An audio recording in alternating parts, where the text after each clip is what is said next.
Solo living season 3 episode number 2 তে সবাইকে স্বাগতম। এবং আমরা লাস্ট এপিসোডে দেখেছিলাম যেখানে জিনবুত রেড গেট ইনসিডেন্সের যে বস ছিল তাকে মেরে দেয় এবং মেরে দেওয়ার পরে সে কিন্তু ওইখান থেকে একটা কি পায়, আর এই কিটা কিন্তু ওই কার্টেন টেম্পলের কি। সুতরাং ওইখানে কিন্তু জিনবুত যাওয়ার জন্য অতিরিক্ত আগ্রহিত হয়ে পড়ে এই চাবিটা পাওয়ার পরে। আর এখানে কিন্তু আমরা এপিসোড 1টা শেষ করে দিই। সুতরাং এর পরের স্টোরিটা কিন্তু আমরা এই ভিডিওতে কন্টিনিউশন করব। আর এই এপিসোডটা শুরু করার প্রথমে বলে দিই, যারা যারা গত এপিসোডটা দেখছিলেন তাদের জন্য এই ভিডিওটা বুঝতে সুবিধা হবে, এবং যারা দেখেননি একটু কষ্ট করে দেখে আসবেন। ডিসক্রিপশনে আমি লিংকটা দিয়ে দেবো, এবং তার সাথে এই ভিডিও লাইক টার্গেট থাকবে অনলি 20টা লাইক। ভাই যারা যারা দেখতেছেন একটু কষ্ট করে লাইকটা কমপ্লিট করে দিন, এবং যারা যারা আমার চ্যানেলে নতুন আসেন অবশ্যই একটু কষ্ট করে সাবস্ক্রাইবটা করে দিবেন এরকম অসাম ভিডিও পাওয়ার জন্য। So let's get started solo living season 3 episode number 2। So এই এপিসোডে সর্বপ্রথমে আমরা দেখতে পারি যেখানে জিনহো কিছু কমেন্ট হ্যান্ডেল করতেছিল, যেটা জেজু আইল্যান্ডের পরে সাং জিনবুকে নিয়ে সবাই কমেন্ট করেছিল, এবং এখানে অনেক বেশি হেট কমেন্ট ছিল। সুতরাং এই কমেন্ট গুলো সে কিন্তু একা একা হ্যান্ডেল করতেছিল এবং এগুলো রিপ্লাই দিচ্ছিল। এবং সে যে লেট গেছিল জেজু আইল্যান্ড রেডে, এবং তার ফলে অনেকগুলো হান্টার মারা গেছে, সেই জিনিসটা নিয়ে সবার মনে ক্ষোভ ছিল যে সে আগে কিসের জন্য গেল না। তো এইগুলো দেখার পরে আমরা দেখতে পারি জিনবু তার নতুন গিল্ড স্টার্ট করার জন্য অনেকগুলো এসএস স্টোন নিয়ে আসে, এবং জিনহোকে বলে যে এটা I think more than enough হবে স্টাফদের বেতন দেওয়ার জন্য। তো তারপরে এখানে জিনহো বলে ইয়েস এটা অলরাইট, মানে এটা দিয়ে হয়ে যাবে। এবং তারপরে জিনবু প্রশ্ন করে যে এখানে আর কি কি দরকার আমাদের গিল্ড স্টার্ট করার জন্য। তখন জিনহো বলে যে আমাদের অন্তত 3 জন দরকার। এখন জিনহো বলে যে আমি হলো মাস্টার, এবং তার সাথে তুমি আসো ভাইস গিল্ড মাস্টার, এবং তার সাথে আরেকজন পার্মানেন্ট স্টাফ আমাদের দরকার, রাইট? তখন জিনহো বলে ইয়েস। এবং জিনহো তারপরে আবার প্রশ্ন করে যে এইখানে অরিজিনালি আর কি কি দরকার আমাদের এই গিল্ডটা স্টার্ট করার জন্য। তখন এখানে জিনহো বলে যে আরেকটা জিনিস দরকার যেটা খুবই ইম্পর্টেন্ট আমাদের জন্য, আর সেইটা হলো কি একটা গিল্ডের নাম, এবং এই গিল্ডের নামটা আমাদের দেওয়া খুবই দরকার, বিকজ অফ গিল্ডের নাম অনুযায়ী আমাদেরকে মানুষজন চিনবে। সো এখানে জিনহো বলে যে এটা কি অরিজিনালি এতটা গুরুত্বপূর্ণ মানে গিল্ড শুরু করার জন্য? তখন জিনহো বলে ইয়েস এটা খুবই গুরুত্বপূর্ণ। এবং এখানে জিনহো বলে যে আমার এই গিল্ডটার নাম যত সম্ভব সোলো প্লেয়ার রাখা উচিত, বিকজ অফ আমার এই নামটা খুবই পছন্দ। এবং এই সোলো প্লেয়ারের নাম শুনে জিনহোর অবস্থা পুরো খারাপ হয়ে যায়। মানে সে মনে করে যে আমি তোমাকে একজন পুরো স্বয়ং সম্পূর্ণ মানুষ ভাবছিলাম যে অল দিকে পারফেক্ট, বাট তুমি দেখতেছি এরকম তোমার পছন্দের দিক দিয়ে খুবই খারাপ তালিকায় পড়ো। এবং এই কথাটা বলার পরে সাং জিনহো বলে যে কেন, সোলো প্লেয়ার নামটা তো খুবই ভালো, বিকজ অফ সব কাজ আমি একা নিজেই করতে চলেছি। সুতরাং এটা স্লো প্লেয়ার, মানে আমি একাই তো সবকিছু করবো, সো এটার নাম স্লো প্লেয়ার দিলে সমস্যা কি? তো এখানে জিনহো বলে না ব্রাদার, এটা স্লো প্লেয়ার হওয়া যায় না, মানে একটু আলাদা ভালো নাম রাখতে হবে। এখানে জিনহো অরিজিনালি তাদের গিল্ডের জন্য কিছু নাম ভেবে রাখছিল, যেমন সাং ইউ, ইউন সাং, এমন কিছু, মানে তাদের দুইজনের নাম মিলে একটা গিল্ডের নাম দেবে এমন কিছু সে ভেবে রাখছিল। বাট এখানে জিনহো কিন্তু এমন একটা নাম দিচ্ছে সেটা তার পছন্দ হয়নি, এবং যেটা নিয়ে সে মানে পুরো কনফিউজ যে এমন কিছুর জন্য নাম হবে। এবং তারপরে আমরা দেখতে পারি এদের দুজনের কথাবার্তার মাঝখানে তাদের দরজায় একটা টোকা আসে, এবং এই টোকার মাধ্যমে বুঝতে পারি যে কেউ দরজার ওই পাশে আসে। এবং দরজা খোলার পরে তারা দুজনে অবাক হয়ে যায়, বিকজ অফ দরজার ওই পাশে ছিল চাহে ইন, এবং চাহে ইন কিন্তু তাদের কাছে আসে তাদের গিল্ডে জয়েন হওয়ার জন্য।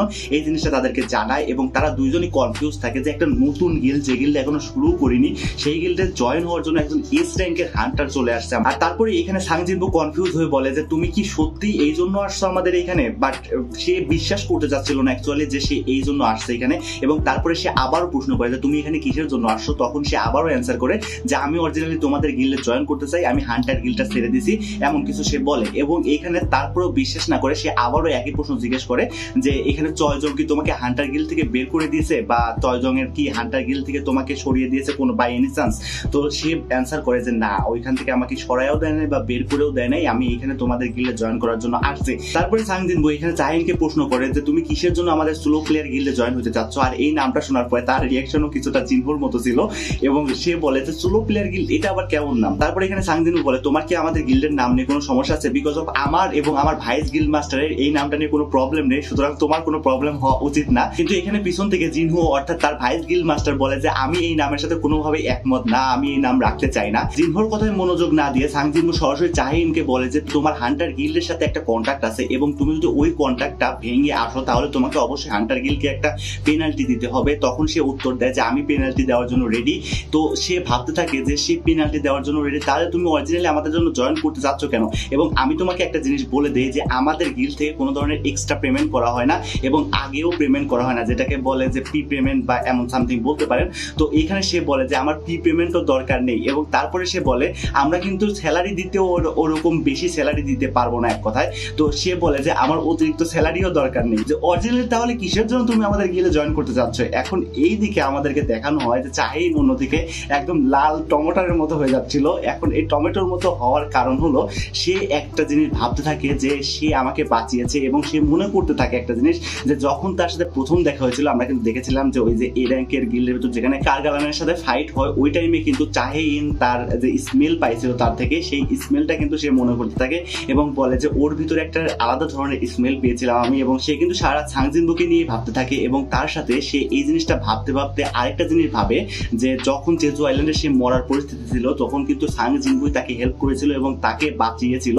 এই জিনিসটা কিন্তু মিস্টার বোর্ড থেকে সে জানতে পারে, মানে আমাদের চেয়ারম্যান যে তার থেকে জানতে পারে এবং এই জিনিসগুলো ভাবার পরে আমরা দেখতে পারি যে এইখানে অরিজিনালি চাহে ইন তার সামনে যে বসে রয়েছে এই জিনিসটাই তাকে অন্যরকম একটা লজ্জায় ফেলতেছে, বিকজ অফ তার মুখটা একদম লাল টমেটোর মতো হয়ে গেছে এমনটা বলতে পারেন, সেই জন্য আমি বলতেছি এই কথাটা। ওকে, তারপরে এখানে চাহিন মনে মনে ভাবতে থাকে যে তোমার সাথে আমি এখন না শুধুমাত্র সারা জীবন থাকতে চাই, একদম শেষ নিঃশ্বাস পর্যন্ত।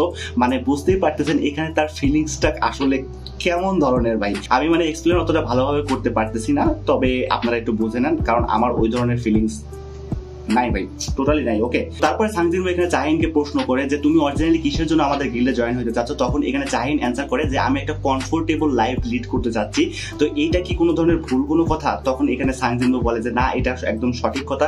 এবং তারপরে আমরা দেখতে পাই যে এখানে জিনহো যে আছে সে সাং জিনবুর কানে কানে এসে বলে যে তাকে হয়তো অনেক বেশি কাজ করে হান্টার গিল্ডের লোকজন, দ্যাটস ওয়াই হয়তো সে ওই গিল্ডটা ছেড়ে দিতে যাচ্ছে। এখন জিনহো এই জিনিসটা ভাবে যে হয়তো এমনটা হইতে পারে, বিকজ অফ হান্টার গিল্ড অনেকটা ফেমাস গিল্ড এবং এই গিল্ডে অনেক কাজ করতে হইতে পারে এবং তার সাথে সে একজন ইনজুর, মানে কিছুদিন আগে খুব পরিমাণে অসুস্থ ছিল এবং জেজু আইল্যান্ডে তার কি অবস্থা তো হয়েছিল সেটা তো আপনারা দেখছেনই। সো দ্যাটস ওয়াই তাকে হয়তো এখনো কাজের অনেক প্রেশার দিচ্ছে, দ্যাটস ওয়াই সে ওই গিল্ডটা ছেড়ে দিতে যাচ্ছে এবং সে একদম পাতলা এমন টাইপ বলতে পারেন, তার এক প্রকারের দয়া হয়। তো এখানে সাং জিনবু বলে যে আমাদের গিল্ডে জয়েন করতে হলে তোমাকে অবশ্যই একটা টেস্টে পাস করতে হবে এবং সে বলে যে আপনাদের গিল্ডে জয়েন করার জন্য যে টেস্ট মেস্ট এগুলো তো কোনো কিছু লেখা ছিল না, বাট এখানে সাং জিনবু বলে যে এই রুলসটা আমি আজই অ্যাড করেছি। তখন সে বলে যে কি ধরনের টেস্ট দিতে হবে আমাকে, তখন এখানে সাং জিনবু বলে যে আমার সামান করে একটা বিস্টকে তোমাকে হারাইতে হবে তাহলে তুমি আমাদের গিল্ডে জয়েন করতে পারো। তখন সে বলল যে এটা কি ধরনের বিস্ট হইতে চলেছে, তখন সে বলে যে আমার সর্বোচ্চ পাওয়ারফুল একটা বিস্টকে আমি সামান করব, মানে শ্যাডোকে সামান করব, তাহলে তাকে তোমাকে হারাইতে হবে, দেন তুমি আমাদের গিল্ডে জয়েন করতে পারো। তখন সে বলে যে ঠিক আছে আমি এটা করব এবং সে বলে যে আমাকে কোনোভাবে হালকাভাবে নিও না, আমি কিন্তু অনেক বেশি পাওয়ারফুল, মানে এটা চাহিন বলে। ওকে, তো তারপরে এখানে আমরা দেখতে পারি যে সাং জিনবু চাহিনকে জড়ায় ধরে আর অন্যদিকে চাহিনের অবস্থা ভাই অন্যরকম ছিল, ঠিক আছে, এই প্যানেলগুলো দেখতেই অনেক মজা লাগে। তারপরে আমরা দেখতে পারি যে তারা দুজন সরাসরি টেলিপোর্ট হয়ে যায় সেই জিমে, অর্থাৎ যে জিমে ওই যে ফাইট করেছিল মনে আছে না গোটরিওদের সাথে সাং জিনবু ফাইট করেছিল, ওই জিমে চলে যায়। তারপরে আমরা দেখতে পারি যে জিমে আসার পরে চাহিন এখান থেকে একটা শর্ট নেয় এবং শর্ট নিয়ে বলে যে আমি রেডি। তখন সাং জিনবু বলে যে তুমি এই সাধারণ একটা শর্ট নিয়ে ফাইট করবা? তখন এখানে চাহিন অ্যান্সার করে যে কোন ধরনের শর্ট এটা, সেটা কোনোভাবেই ম্যাচ করে না আমার জন্য বা কোনো ধরনের ইফেক্ট ফেলে না আমার জন্য, সো আমি যে কোনো একটা শর্ট নিয়েই অ্যাটাক করি না কেন সেটা সম্পূর্ণ আমার বিষয় এবং তুমি যে ক্রিয়েচারটা সামান করবা সেই ক্রিয়েচারটা কিন্তু তার সেম অ্যাটাকেই আমাকে অ্যাটাক করবে, সুতরাং আমি কোন জিনিস নিয়ে ফাইট করতেছি সেটা কোনোভাবে ইফেক্ট ফেলার কথা না। তখন এখানে জিনবু তাকে বলে যে ইয়েস এটা সঠিক কথা। তখন সে মনে মনে ভাবে যে আমি যদি এখন বেরুকে সামান করি সরাসরি তাহলে তার জন্য একটা ট্রামাটাইজ ব্যাপার হয়ে যাবে, মানে মানসিকভাবে একটু বিপর্যিত হয়ে যেতে পারে। তো তখন সে বেরুকে না ডেকে সরাসরি এখানে ইগ্রিসকে ডাকে এবং ইগ্রিসকে ডাকার পরে এখানে ইগ্রিসও চলে আসে এবং চলে আসার পরে সে বলে যে এ হলো আমার শ্যাডো আর্মির ভিতরে সব থেকে স্ট্রংগেস্ট শর্টসম্যান, অ্যান্ড এই কথাটা মানে সত্য কথা ভাই, টোটালি সত্য কথা। সে শুধুমাত্র তার শ্যাডো আর্মির ভিতরে না, আই থিঙ্ক সো যে যখন সাং জিনবু শ্যাডো মোনার্কে পরিণত হয় তখন ইগ্রিসই একমাত্র শর্টসম্যান ছিল যে সব থেকে বেশি স্ট্রংগেস্ট ছিল পুরো সোলো লিভলিং ওয়ার্ল্ডের ভিতরে। তারপরে এখানে চাহিন প্রশ্ন করে যে আমরা উইনার কিভাবে ডিসাইড করব? তখন সাং জিনবু বলে যে তুমি যদি আমার সামান ক্রিয়েচারকে একদম নষ্ট করে দাও, মানে মেরে ফেলো, তাহলে তুমি একজন উইনার হবা, বা তুমি যদি এখানে সারেন্ডার করে দাও তাহলেও কিন্তু তুমি হেরে যাবা। সুতরাং সে যদি সামান ক্রিয়েচারের সাথে কন্টিনিউ না করতে পারে ফাইট, দেন সে কিন্তু হেরে যাবে, অর্থাৎ চাহে ইন হেরে যাবে। সাং জিনবুর একটা কথা মনে পড়ে যায় যে সে কিন্তু ডিমন ক্যাসেল থেকে একটা শর্ট পেয়েছিল যেটা সে ব্যবহারও করেছিল, আপনারা দেখছিলেন যে জয়ল্যান্ডের ভিতর ব্যবহার করছিল। তো এখানে সাং জিনবু চাহিনকে বলে যে ওইদিকে একটু ঘুরে দাঁড়াও। চাহিন যখন অন্যদিকে ঘুরে দাঁড়ায় তখন কিন্তু সাং জিনবু তার ওই ডিমন ক্যাসেল থেকে আনা শর্টটা বের করে এবং বের করার পরে আমাদের ইগ্রিসের হাতে দেয় এবং ইগ্রিসকে ফাইট করতে বলে। এবং অন্যদিকে আমরা দেখি যে ইগ্রিস এই শর্টটা পাওয়ার সাথে একটা পাওয়ারফুল অ্যাটাক করে আমাদের চাহিনের উপর। অন্যদিকে আমরা দেখতে পারি মিস্টার গো অফিস থেকে লক্ষ্য করে যে জিমের ভিতরে এত রাত্রে কি হচ্ছে, তখন সে তার ক্যামেরাটা অন করে, অর্থাৎ সিসিটিভি ক্যামেরাটা অন করে দেখে ওইখানে ইগ্রিস, তার সাথে সাং জিনবু এবং তার সাথে চাহে ইন আছে। তখন সে বলে যে ইউথদের একটু এনজয় করার টাইম দেওয়া উচিত। তো এখানে একটা জিনিস কিন্তু ফিল হয় ভাই যে সাং জিনবুর ফাদার ফিগার টাইপ কিন্তু মিস্টার গো, অর্থাৎ মিস্টার গো সাং জিনবুকে খুবই পছন্দ করে এবং সে কিন্তু একটা বাবার রোল প্লে করতেছে এই সিরিজের ভিতরে সাং জিনবুর জন্য, বিকজ অফ সাং জিনবুর কিন্তু এখন বর্তমানে বাবা নেই। আর তখন এখানে মিস্টার গো বলে যে এই ক্যামেরাটা এখনকার জন্য অফ করে দাও যাতে তারা এনজয় করতে করতে পারে, আমরা অত কিছু দেখবো না এক কথায়। তো তারপরে সিন শিফট হয় এবং অন্যদিকে আমরা দেখতে পারি যে চাহিন এমন একটা অ্যাটাক করছে ইগ্রিসের উপরে যে ইগ্রিস একদম পুরো দেয়ালের ওই পাশে চলে গেছে, মানে দেয়ালের সাথে লেগে একদম দেয়াল মেয়াল ভেঙে গেছে, মানে কাইন্ড অফ ইগ্রিস এখানে হেরে গেছে। তখন এখানে চাহিন বলে যে তুমি তো তোমার সবচেয়ে স্ট্রংগেস্ট বিস্টকে সামান করতে চেয়েছিলে, বাট এ তো অতটা বেশি স্ট্রংগেস্ট লাগতেছে না। তখন এখানে সাং জিনবু বলে যে অরিজিনালি আমি মনে করলাম যে তুমি তার সাথে ফাইট করতে গেলে খুবই মেন্টালি ভাবে টামাটিস হবে, সো সেই জন্য আমি সবচেয়ে স্ট্রংগেস্ট বিস্টকে সামান করি না। তখন এখানে চাহিন বলে যে এটা কোনোভাবে আমার কাছে ম্যাটার করে না, তুমি জাস্ট তাকে সামান করো এবং আমার সাথে ফাইট করতে বলো। তখন এখানে সাং জিনবু বেরুর নাম নেয় এবং বেরু আসে, এবং বেরু আসার পরে ওইখানে বেরুর হাত যে ওই যে ফুল আনলিস্ট টাইপ ছিল না, যে বেরুর হাত বড় বড় হয়ে যায় ওই রকম টাইপ ছিল। এবং তখন ওইখানে সাং জিনবু বলে যে তুমি তোমার এই জিনিসগুলো আগে হাতের ভিতর ঢোকাও, কারণ সে চায় না চাহিন এখানে আবারও হার্ড হোক। তখন এখানে বেরুকে সাং জিনবু অর্ডার করে যে তাকে তুমি হারাও, বাট কোনো ধরনের হার্ম না করে। তারপরে আমরা দেখতে পারি যে এখানে বেরু ভার্সেস চাহিন স্টার্ট হয়ে যায় এবং চাহিন এবং বেরু দুইজনে কিন্তু এখানে ফাইট করতে থাকে এবং এখানে বেরুর স্পিড কিন্তু এখনো আগের মতোই আছে এবং সে কিন্তু সেম ট্রিক ইউজ করে, যেখানে আমি যে ডয়েলারে দেখছিলাম যে ওইখানে কিন্তু সরাসরি চাহিনের পিছনে চলে আসে এবং চাহিনকে মেন্টালি ভাবে ইনজুর করে ফেলে। ঠিক এইখানেও বেরু কিন্তু সরাসরি চাহিনের পিছে চলে যায় তার স্পিড ব্যবহার করে এবং সে বলে যে এই সেম ধরনের টেকনিক আমার কাছে আর ইউজ করো না, বিকজ এটা আমাকে কোনোভাবে আগের মতো আর হার্ট করতে পারবে না। সুতরাং এইখানে কিন্তু চাহিন ঘুরে উঠে তার ইজিলিটি ব্যবহার করে বেরুকে একটা স্ল্যাশ করতে যাবে, ঠিক তখনই কিন্তু বেরু জাস্ট দুই হাত দিয়ে তার যে শটটা আছে শটটা ধরে ফেলে। এবং অন্যদিকে আমরা দেখতে পারি এখানে চাহিন এবং বেরুর ভিতরে খুব ভালো লেভেলের একটা ফাইট হচ্ছিল, বাট এখানে কিন্তু বেরু কোনোভাবে তাকে হার্ম করতে পারছিল না। এখন অন্যদিকে চাহিন তার সম্পূর্ণ পাওয়ার ইউজ করতেছিল বেরুকে হারানোর জন্য এবং ফাইনালি গিয়ে সে যখন একটা স্ল্যাশ করতে যাবে, এখন বেরুকে অরিজিনালি স্ল্যাশ করে ফেলছে প্রায়, ঠিক ওই টাইমে এখানে বেরুর মাথার ভিতর চলে আসে তার কুইনের যে অর্ডার ছিল সেই অর্ডারটা, এবং সেই কুইন অর্ডার করছিল কিন্তু যে তুমি তোমার শত্রুদের মেরে ফেলো, এবং সে এখানে চাহিনকে একদম শত্রু হিসেবে গণ্য করে এবং তার অর্ডারটা মানতে শুরু করে। আর তারপরে এখানে যখন সাং জিনবু বুঝতে পারে যে এখানে তাকে মর্টালি ভাবে ইনজুর করার জন্য কোনো একটা অ্যাটাক বেরু ইউজ করতে চলেছে, ঠিক তখনই গিয়ে এখানে বেরুকে সে থামতে বলে এবং সে পুরোপুরি মনে করেন অন্য লেভেলে চলে যায় যে এখানে যদি সে অর্থাৎ বেরু যদি অ্যাটাক করে ফেলতো তাইলে কিন্তু এখানে চাহিনের অবস্থা আবারও প্রচুর খারাপ হয়ে যেত। তো এখানে গিয়ে সাং জিনবু বেরুর হাত ধরে এবং বেরুকে থামতে বলে এবং সেখানে বেরু কিন্তু টোটালি ভাবে মাইলিগ আমাকে ক্ষমা করে দেন এমন কিছু বলতে শুরু করে। আর ঠিক তারপরে সাং জিনবু এখানে বলে যে এখানে আমরা এই ম্যাচটা শেষ করে দিচ্ছি, এবং তারপরে চাহিন বলে না আমি এটা কন্টিনিউ করতে পারবো। তখন এখানে সাং জিনবু বলে যে তুমি তো এখন মরতে চলেছিলে, তোমাকে আমি কোনোভাবেই এইটা করতে দিব না, এবং তার সাথে তোমাকে আমরা তেমন কোনো কিছু অফারও করতেছি না যে অনেক বেশি টাকা অফার করতেছি যে তুমি আমাদের গিল্ডে আসো, এমন কিছু না। সুতরাং তুমি আমাদের গিল্ডে জয়েন করার জন্য এত ধরনের প্রচেষ্টা কেন করতেছো? সো এখানে চাহিন বলে যে আমি আসলে তোমাদের গিল্ডে জয়েন হতে চাই আমার কমফোর্টের জন্য। তো এখানে অন্যদিকে সাং জিনবু বলে তোমার কমফোর্টের জন্য নাকি তুমি আমার উপর বেশি ইন্টারেস্টেড এমন কিছু নাকি? তো এখানে চাহিন সরাসরি একটু ব্লেস করে, অর্থাৎ একটু লজ্জিত হয়, এবং লজ্জিত হওয়ার পরে সে সরাসরি অ্যান্সার করে দেয় ইয়েস আমি তোমার উপরে অনেক বেশি ইন্টারেস্টেড। এবং এইখানে মানে একটা অন্যরকম কাহিনী ঘটে যায় ভাই, আপনারা প্যানেলটা দেখতেছেন, প্যানেলটা দেখলে আপনারা বুঝে যাবেন। তো এইখানে তারপরে এই সিনটা কাট অফ হয় এবং অন্যদিকে আমরা দেখতে পারি যে চাহিন তার বেডে শুয়ে আছে এবং শুয়ে থাকার পরে সে ভাবতেছে জাস্ট যে এটা আমি কি করলাম, তাকে সরাসরি বলে দিছি এবং তার সরাসরি প্রপোজ করে ফেলছে, সে এখন আমার বিষয়ে কি ভাবতেছে কি না ভাবতেছে। এবং এই জিনিসগুলো ভাবতে ভাবতে সে বারবার উল্টাউল্টি খায় এবং সে তার মাথার ভিতরে নিতে পারতেছে না যে আমি এই ধরনের কথা কি আমনে বলে ফেললাম হুট করে, সে এখন হয়তো আমাকে নির্লজ্জ ভাবতেছে, এমন কিছু ভাবতে থাকে। ওকে, আর চাহিন এইসব কিছু ভাবতে ভাবতে তার সাডেনলি মনে পড়ে যায় যে সে যখন একদম মৃত্যুর দ্বার পন্থায় ছিল তখন মিন বুইংয়ের শ্যাডো কিন্তু তাকে বাঁচিয়েছিল এবং মিন বুইংয়ের শ্যাডো তাকে বলে গেছিল যে তুমি একটু প্লিজ সাং জিনবুকে বলে দিও তার কাছে যে পাওয়ার আছে সেই পাওয়ারের থেকে সে যেন একটু সেফলি ভাবে চলে। এবং এই জিনিসটা যখন তার মনে পড়ে তখন সে মনে মনে বলে যে এই জিনিসটা তো বলতে আমি ভুলেই গেছি, এবং এই জিনিসটাই কিন্তু সে বারবার তাকে বলার চেষ্টা করতেছিল, কিন্তু সে কিন্তু ওইটা না বলে তার মনের কথাটা বলে ফেলছে। এখন এখানে তারপরে সিন শিফট হয় এবং সিন শিফট হওয়ার পরে আমরা দেখি যে এখানে সাং জিনবু তার বাসায় আছে এবং তার বোন তার সামনেই সোফা শুয়ে আছে, এবং শুয়ে থাকার পরে ওইখানে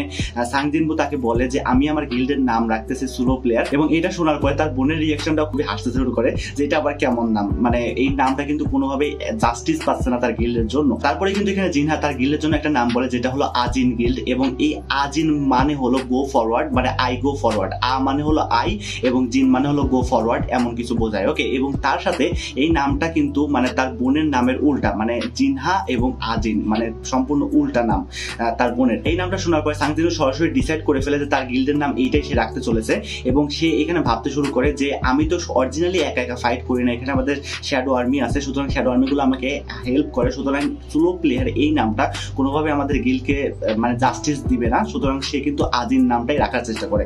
এবং তারপরে সিন শিফট হয় এবং আমরা একটা সিরিয়াস মোমেন্টে চলে যাই। আর তারপরে আমরা প্যানেল শিফট হতে দেখি, এবং প্যানেল শিফট হওয়ার সাথে সাথে এখানে আমরা দেখতে পারি বেনোরকে, এবং বেনোর কিন্তু ওই মানুষটা যে হলো ইউএস এর হান্টার চেয়ারম্যান। ওকে, চেয়ারম্যান গো যেমন ঠিক ও কিন্তু ইউএস এর হান্টার এর chairman. Okay, so that's why এখানে বেনোরের সামনে ছিল মাইকেল এবং তার সাথে সেলিনা। এখন আমি ফার্স্ট এপিসোডের ভিতরে কিন্তু আমরা বলেছিলাম যে সেলিনার কাজটা কি, সেলিনা কিন্তু একজন আপগ্রেডার, এবং মাইকেল কিন্তু অরিজিনালি সেই ব্যক্তি যে আমাদের সাং জিনউকে নিয়ে আসছিল আপগ্রেডের কথা বলে সেলিনার কাছে। এখন ওই সময় কিন্তু সেলিনা তাকে আপগ্রেড করতে পারছিল না, বিকজ অফ সে যখন সাং জিনপুর ভিতরে যায় তখন সে খুবই ভয় পেয়ে যায়, এবং তার সাথে সে একটা অন্যরকম পাওয়ার ফিল করে, অন্যরকম একটা অরা ফিল করে, এবং সে সাং জিনপুকে আপগ্রেড করতে ব্যর্থ হয়, এবং তারপরে কিন্তু সাং জিনপু এখান থেকে চলে যায়। তখন এখানে বেনোর প্রশ্ন করে তুমি অরিজিনাল তাকে আপগ্রেড করতে পারলা না কেন? তখন এখানে মিস সেলিনা অ্যান্সার করে যে সে একজন অরিজিনাল কিং, এবং আমি যখন কোনো ধরনের হান্টারকে আপগ্রেড করতে যাই তখন এখানে তাদের যে পাওয়ার ফোর্সটা আছে সেই পাওয়ার ফোর্সটা কিন্তু আমি ফিল করতে পারি, এবং তাদের ভিতর থেকে তাকে আমি আপডেট করি। বাট যখন আমি এই জিনিসটা বা এই কেসটা কোনো ন্যাশনাল লেভেলে হান্টারের ক্ষেত্রে করতে যাই তখন আমি এই জিনিসটা ফিল করতে পারি যে এইটা অন্য একটা সাইড থেকে সে তার পাওয়ারটা পাচ্ছে, এবং এই কন্টিনিউয়াস পাওয়ারটা সে অন্য ডাইমেনশন থেকে তার নিজের ভিতরে আনতেছে, এবং অন্য ডাইমেনশনে কোনো একটা বিং, সেই বিংটা কিন্তু তাকে পাওয়ারটা দেয়। অর্থাৎ যে কোনো ন্যাশনাল লেভেলে হান্টারের ক্ষেত্রে সেই পাওয়ারটা কিন্তু অন্য জায়গা থেকে সে কালেক্ট করে, এবং তাদের পাওয়ার ফোর্সটা অনেক বেশি হয়। তারপরেও সেই পাওয়ার ফোর্সটা কিন্তু সরাসরি তাদের ভিতরে আসে না, সে অন্য জায়গা থেকে জিনিসটা কালেক্ট করে নিজের ভিতরে আনে, এবং ওই পাওয়ারটা সে পরবর্তীতে ইউজ করতে পারে। সো এইখানে আমি যখন সাং জিনপুর ভিতরে ঢুকি তখন সাং জিনপুর ভিতরে সে কোনো ধরনের পাওয়ার অন্য জায়গা থেকে নেয় না, সে তার নিজের পাওয়ার বা তার নিজের র স্ট্রেংথ ব্যবহার করে সে পাওয়ারফুল হচ্ছে, এবং সে দিনে দিনে আরো বেশি পাওয়ারফুল হবে। এবং তার সাথে যখন আমি তাকে আপডেট করতে যাই তার ভিতরে তখন আমি দেখতে পারি যে একটা শ্যাডো তার দিকেই তাকিয়ে আছে, অর্থাৎ মিস সেলিনার দিকে তাকিয়ে আছে, সে নিজের দিকে একটা শ্যাডোকে তাকিয়ে থাকতে দেখতে পারে, এবং এই শ্যাডোটা এত মানে ভয়ানক ছিল যে সে এই জিনিসটা না করে সে একদম পুরো নার্ভাস হয়ে পড়ে, এবং এখানে তাকে আপগ্রেড করতে পারে না। আর এই জিনিসগুলো বলার পরে মিস সেলিনা বলে যে আমি সাং জিনুর ভিতরে একটা ট্রু ডার্কনেস দেখতে পারছি, আর এই ডার্কনেসের পাওয়ার তো অন্য লেভেলে এবং কাউন্টলেস পাওয়ার, সে একজন আলাদা লেভেলের কিং, এবং সে ওই পর্যায়ে বসে আছে যে পর্যায়ে আমি কোনো সময় ভাবতেও পারবো না। এবং তখন এখানে বেনোর বলে যে ডার্কনেস বলতে তুমি কি বোঝাচ্ছ, সে কি কোনো খারাপ দিকের একজন মানুষ, মানে সে কি কোনো খারাপ মানুষ? এখন এখানে মিস সেলিনা বলে আমি জানি না সে খারাপ নাকি ভালো মানুষ, বাট সে যে পর্যায়ে আছে সে সেই পর্যায় থেকে আমাদের পুরো পৃথিবীটাকে ইচ্ছা করলে ধ্বংস করে দিতে পারে, যে জিনিসটা আমি কেউ কোনোদিন কল্পনাই করতে পারবে না, এবং তার পাওয়ারের কোনো লিমিটেশন নেই। অর্থাৎ সাং জিনপুর যে পাওয়ারটা তার পাওয়ারের কোনো ধরনের লিমিটেশন নেই, এবং সে ওয়ার্ল্ডের সব থেকে বেশি স্ট্রংগেস্ট একজন হান্টার, এটা কিন্তু বলাই যায়। আর এই জিনিসগুলো শোনার পরে এখানে বেনোর বলে মাইকেলকে যে চলো মাইকেল আমরা বেসমেন্ট 24 যাই, এবং ওইখানে মিস সেলিনাকে থ্যাংক ইউ জানিয়ে তারা দুইজন কিন্তু চলে যায় বেস 24 এর দিকে, এবং তারা কিন্তু লিফট দিয়ে বেস 24 যাইতে শুরু করে। এবং তারপরে আমরা এখানে কিছু কথোপকথন শুনতে পাই, আর সেই কথোপকথনগুলো এমন ছিল যে তোমার কি মনে আছে সেই প্রথম এস র্যাঙ্ক গেটের কথা, যে এস র্যাঙ্ক গেটের মাধ্যমে আমরা সকল পৃথিবীর যে স্ট্রংগেস্ট হান্টার গুলো আছে এই এস র্যাঙ্ক গেট ক্লিয়ার করার জন্য তাদেরকে আমরা আনছিলাম, এবং আনার পরে তারা সবাই মিলে যখন এই এস র্যাঙ্ক গেটটা ক্লিয়ার করতে পারে না, অর্থাৎ তারা এত টাকা খরচ করছে এই এস র্যাঙ্ক গেটটা ক্লিয়ার করার জন্য, এবং পৃথিবীর সব জায়গা থেকে টপ টিয়ার যে স্ট্রংগেস্ট হান্টার গুলো ছিল তাদেরকে নিয়ে আসছে এই গেটটা শুধুমাত্র ক্লিয়ার করার জন্য। এবং এইখানে কিন্তু শুধুমাত্র সবাই মারা যায়, শুধুমাত্র 5 জন হান্টার বেঁচে থাকে, যে 5 জন হান্টারকে তারপরে যখন এস র্যাঙ্ক গেটটা ক্লিয়ার করা হয় তারপরে তাদেরকে ন্যাশনাল লেভেল হান্টার বলে সম্বোধন করা হয়, সব থেকে বেশি স্ট্রংগেস্ট বলা হয় এই ওয়ার্ল্ডের ভিতরে। তো তখন থেকে কিন্তু এই ন্যাশনাল লেভেল হান্টার নামটা কিন্তু চলে আসে, এবং সব থেকে স্ট্রংগেস্ট এই 5 জনকেই বলা হয় এখনকার মতে। ওকে, এবং সে এই জিনিসটাও বলে যে ওই যে এস র্যাঙ্ক গেট ছিল ওই এস র্যাঙ্ক গেটের ভিতরে কিন্তু আমরা একটা স্টোন পেয়েছিলাম, তোমার কি মনে আছে মাইকেল? তখন এখানে মাইকেল বলে ইয়েস আমার মনে আছে ওই স্টোনের কথা, এবং ওইখানে আমরা যাওয়ার পরে সেই স্টোনটা দেখতে পারি, এবং তারা ওই বেসমেন্ট 24 গিয়ে ওই স্টোনটা আমাদেরকে দেখায়, এবং বেনোর এখানে বলে এই স্টোনটা তার পারফেক্ট মাস্টারের জন্য ওয়েট করতেছে, এবং আমরা কিন্তু জানি যে আমাদের কি করা উচিত, যেহেতু আমরা সাং জিনপুকে আপগ্রেডেশনের মাধ্যমে তাকে আমরা রিক্রুট করতে পারবো না, আমাদের কান্ট্রিতে আনতে পারবো না, আমাদের হান্টার অ্যাসোসিয়েশনে জয়েন করাইতে পারবো না, সুতরাং তাকে আমরা অন্য ধরনের কোনো কিছু অ্যাপ্রোচ করতে পারি। এবং সে এই স্টোনের কথাই বলে, এবং সে বলে যে এ পর্যন্ত কোনো মেস টাইপ হান্টার ছিল না যে এই স্টোনের পাওয়ারটা অ্যাবজর্ব করতে পারে এবং সে ব্যবহার করতে পারে, সুতরাং এখন আমরা একজনকে পেয়েছি, এবং তাকে আমরা এই জিনিসটা অফার করে আমরা তাকে ইউএসএ তে আনতে পারি, এবং তারা এক কথায় বলতে চাইছে যে এই স্টোনটা ব্যবহার করে এই স্টোনের একটা লোভ দিয়ে সাং জিনবুকে তারা ইউএসএ তে আনতে চায়। এবং তারপরে এখানে বেনর বলে মাইকেল তোমার কি ওই এস র্যাঙ্ক গেটের কথা মনে আছে, তার বসের কথা মনে আছে? তখন এখানে মাইকেল বলে অবশ্যই, কেন মনে থাকবে না। এবং তারপরে আমরা সামনে দেখতে পারি এইখানে কামিশের একদম পুরা স্কেলিটন, এবং এই সেই কামিশ যে প্রথম এস র্যাঙ্ক গেটের একজন বস ছিল, এবং তার স্কেলিটনটা দেখে তাদের দুজনকে জাস্ট পিঁপড়ার মতো মনে হচ্ছিল ভাই। এবং এই কামিশ এতটাই স্ট্রংগেস্ট ছিল যে এই বিশ্বের টপ 10 হান্টার গুলো মিলেও কামিশকে হারাইতে পারছিল না, এবং সে এতটাই স্ট্রংগেস্ট একজন বস ছিল যে তাকে মারার ফলে তাদের নামের সামনে একটা ট্যাগ লেগে গেছে, যেটা ন্যাশনাল লেভেল হান্টার নামের ট্যাগ। তো এই ছিল আজকে পুরো ভিডিওটা কেমন লাগছে অবশ্যই জানাবেন। এই ভিডিওটা আপনাদের জন্য কতটুকু ছোট হয়েছে বা কতটুকু বড় হয়েছে আমি জানি না, বাট আমার জন্য অনেক বড় হয়ে গেছে, সুতরাং এই ভিডিওটা আমাকে এডিট করতে হবে এবং অনেক কাজ আছে ভাই। তো এই ছিল আজকে পুরো ভিডিওটা ভালো লাগলে অবশ্যই কমেন্ট করে জানাবেন কেমন লাগছে, এবং দেখা হচ্ছে পরবর্তী ভিডিওতে। চ্যানেল নতুন আসলে অবশ্যই চ্যানেলটা সাবস্ক্রাইব করবেন। Tata bye bye, love you guys, see you again.